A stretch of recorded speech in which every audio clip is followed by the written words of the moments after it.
Today on the Philly Talk podcast, we are yet again celebrating another Victory Monday. Four straight. We only played 4 games, 4-0, the only undefeated team in the NFL, and the NFL better start respecting us because we take it out team by team, narrative by narrative, and it's not just last night's game, it's how we're winning each and every game. Let's talk about it. This is Philly Talk with Philly Mike. Talking sixes in the bird gang, that's our life. Competition, we ain't scared, yeah, that's what we like. Win or lose, you know we showing up and we gon' fight. You see we strive for the sky every day that go by. And every single week we scream and fly, eagles fly. This is Philly Talk with Philly Mike, yeah. This is Philly Talk with Philly Mike, yeah. What is going on, everybody? I go by Philly Mike, and this is the Philly Talk podcast. And today, we got so much to get into. But before we do that, Eagle Nation, continue to show love. Y'all been killing the like button. Over 1,000 likes on the live play-by-play. Keep hitting it. Also, subscribe and ding the bell so you know when these videos drop. There's a link in the description called the Chalkboard app. We got over 250 plus members. Great thing to talk Eagles behind the YouTube scenes. Only for iPhone, still working on getting it for Android, but check it out. Let me know what you think. Now let's get to some of these narratives because we've been hitting them out the park. Bang! It started off with the Detroit Lions, Deuce Staley, knock, knock, knock. The Eagles Reaper coming through. Jalen Reagor and the Vikings, knock, knock, knock. The Eagle Reaper coming through. Washington and Carson Wentz, knock, knock, knock. The Eagle Reaper. And Doug Peterson, we love you to death. Jalen Hurts showed mad love after the game, giving him a big hug, saying, "You the reason I'm here." But we knocked on their door and we Grim Reapered it. My bad. Eagles Reapered it. Slim Reapered it. However you want to cut it. Now there's one more door before the narratives are gone, and now we just got to start beating teams because they deserve to get beat via the Cowboys. This last team has Zach Ertz, a proud member of the Eagles. It's going to stink to do it to him, but we got to do it to him. Also, you can say Hassan Reddick with a little revenge tour. His best game came last night, 2 sacks, and now he's going against his former team, the team that drafted him. So there's still more narratives. But after this game, it's about us just beating the division and us just beating the Cowboys and the Titans and the Packers and the Colts. Not too much narrative there. You could talk about Frank Wright, but that ship has sailed. It is what it is. It is what it is. Now, moving on, I will be live tonight at 7 o'clock. Make sure you go ahead and hit that reminder. Actually, it should pop up after this video, but go hit the reminder, 7 p.m. You got the 1-3 Commanders, the 3-1 Cowboys, the 3-1 Giants, and the 4-0 Eagles. Chopping it up about the first quarter of this season. A couple big games coming up for both the Giants, Eagles, and Cowboys. We'll discuss all that. But I want to get to these injuries real quick before we break down the game and just how dominant the Eagles have been thus far in 2022. Tim McManus reports that Nick Sirianni says there's a chance each of the injured Eagles, Elliott, Slay, Maddox, and Mailata, Samamalu, all plays in Arizona this Sunday. While he sounded on the optimistic side, if Elliott's not ready, we have a contingency plan. And that's the reason we didn't kick the field goal. Again, Philly Mike was sipping. I said kick the field goal. Some of y'all in the chat in the comment section told me, or on Twitter told me he didn't kick it because Jake Elliott was hurt. But in his press conference, it didn't sound like that. It just sounded like he was confident in the offense. And if that's the case, you can't do that. Listen, I'm all for going for it as much and in the scenarios that Nick Sirianni has been doing it since 2021. But that one where you can ice the game, a 2-score lead, you got to take the points. Now, if he was really hurt, maybe I understand. Bad conditions, he's hurt, blah, blah, blah, blah. It is what it is. But it's good to know that regardless if they play in Arizona or not, Slay, Maddox, Mailata, Elliott, and Samamalu don't look to have a very serious injury. And although guys like McPherson, Josiah Scott, Driscoll stepped up, I need them healthy. But because we are 4-0, do not play these guys if they're not healthy because we do not need a Slay, a Maddox, a Mailata to go down for the long term because we wanted to rush an extra game or two. It's a long season. 4-0 is great. But this is not just we're not done. The Super Bowl, the playoffs are a ways away, and we got to make sure this team is ready for the long trip. So no rushing, no rushing. Now, when I look at this Eagles team, this 4-0 is beautiful. This is me last night. I was still feeling it. I was turned up. It don't matter the team or the weather. Y'all can't stop the Eagles, the only undefeated team. And like I said, this win was impressive. The rainy conditions were legit. That's why we ran the ball. Miles Sanders had a career high 27 carries for a buck 32 or a buck 34. He averaged 5 yards a carry with 2 touchdowns. We ran as a team for 210 yards, but still threw the ball for 204 yards. This Eagles team has had over 400 total offensive yards in every single game we played. There's not a team, a defense that has been able to slow this offense down, and we can win multiple ways. You need 330, 340, air it out, we got it. We need to run with Jalen Hurts because they're playing man and pressing and blitzing, we got it. We need the running backs to step up. Trey Sermon, Kenny G, Miles Sanders, Jalen Hurts. We got it. This is the legit pick your poison type offense, and we're going to go through all this. Goddard with some key catches. A.J. Brown continuing to thrive. He has a stat that only he has.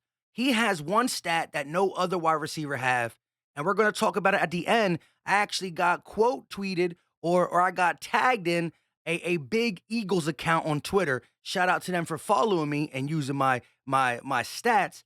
But man, A.J. Brown has been everything we can ask for and more. And more. But Jalen Hurts, after throwing the pick six, and I got on A.J. Brown for not tackling. I like what he said. He kind of owned it after the game. It is what it is, though. But he came clutch at the end. Business decision, looked like it. But he might have made the right one because at the end, we came back and won. This was the first game we faced adversity, and we came through. Jalen Hurts was cool, calm, collective, and led the offense down multiple times for scores. And this defense is just taking the ball away at an elite rate. We'll get into all that. But Miles Sanders, the offensive line, Jalen Hurts, A.J. Brown, they stood tall, weathered the storm, literally the raining, wet, nasty conditions, and came through. And Eagle Nation was showing out. No matter how wet, no matter how damp, we were there supporting our team. And the crazy thing is, last year's team, if they got down 14-0, they got booed. And it's not because we're being mean. We expect greatness from our team. But there were people that were there. We're so confident. When we were down 14, they didn't boo. They did not boo because they knew deep down. Y'all in the chat, I said I didn't like what I was seeing, but the game ain't over. And the game wasn't over. 4-0 never felt better. Now, I want to show you these stats because these stats are crazy. This is the Eagles' offense and defense, not just yesterday, but in its totality of the season. But before we do that, I want to show you Eagles Nation. It's a Twitter account on Twitter, of course. They got 87.3 thousand followers. They just followed me recently, not too long ago. But they used my stat that I tweeted earlier in the day. A.J. Brown is the only wide receiver in the NFL with 5+ receptions and 65+ yards in every single game this season. That means there's not a game where he didn't have less than 5 catches and less than 65 yards. That is what you call Mr. Consistent. Now, in a total span of 4 games, he got 404 yards. So he's averaging it out 100 yards a game. Last night, 5 catches, 95 yards, came in the clutch. Philly Mike tweeted this. And shout out to the Eagle Nation Twitter account for showing me love, not just taking my words, but taking it and showing love. Now let's get back to this stats. Eagles offense is second in total offense. We were first in total offense throughout the whole season for week 1, 2, and 3, but the Detroit Lions have taken this number 1 spot. We averaged 435.5 yards per game total, passing and rushing. The Lions have 1 more yard per game than us. We're 435.5, they're 436.5. Now, let me just say this real quick. The Lions lead the league in total offense and total points scored. They average 35 points a game. So us letting them drop 35 on us while we scored 38, it looked like our defense was soft. But it looks like the Lions have the most points scored and the most yards in the first 4 games. That offense is nothing to joke about. But their defense gives up like 40 points by themselves. That's why they're not that good. But the offense is good. But back to the Eagles. Second in total offense, 435.5.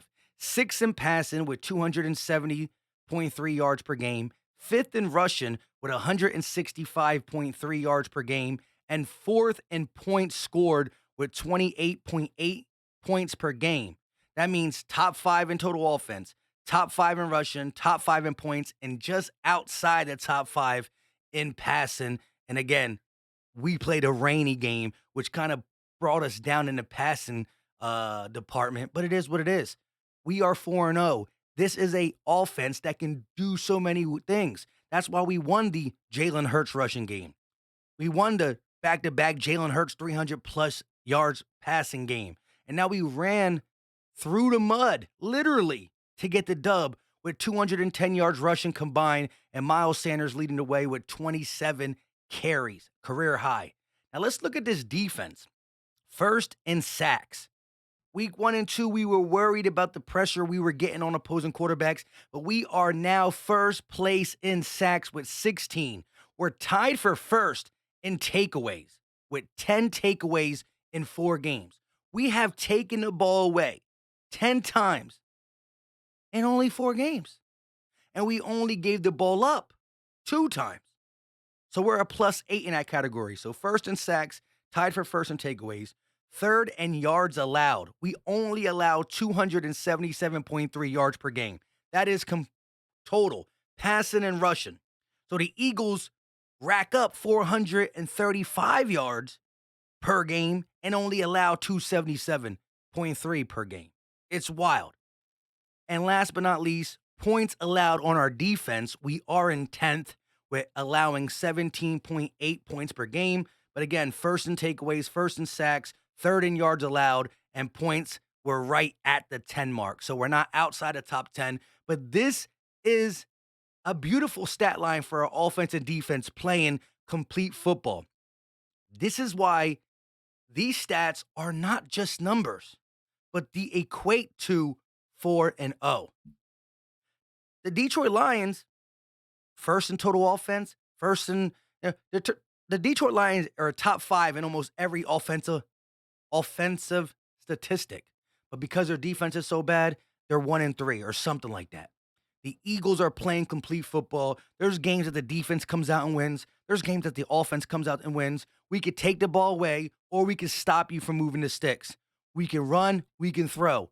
This defense has been winning in multiple ways. Same with the offense. I can't wait to see what we continue to do. Me and LB will be breaking down the all 22 to this tomorrow. That's when it comes out. But man, everybody stepped up in the face of adversity and just came out and fought. Jacksonville came out hungry. They were 2-1. For everybody saying the Eagles, who did they play? Every team we played were 500 or better. Let's be honest, the Lions were 0-0. They weren't under 500. We beat them. Then when we played against Minnesota, they were 1-0. They were 1-0, over 500. When we played against Washington, they were 1-1. When we played against Jacksonville, they were 2-1. So give me the team that was really, really bad when we played them. Stop playing with me. Like I said, I will be live at 7 o'clock to go over the NFC East standings with the entertainer for the Giants, the real Ed Oliver for the Commanders, and CFT Mr. Rome for the Cowboys. Make sure y'all hit that like button. It's free, it's easy, it don't cost a thing, and it really helps out the channel. Subscribe and ding the bell. We trying to grow notification gang. Like I said, click that reminder. It should be popping up right here. Right here or over there should be the stream. If it pops up, click it. I'm going to need that Eagle support in there because we going to talk about it. Until next time, y'all know what time it is. We out.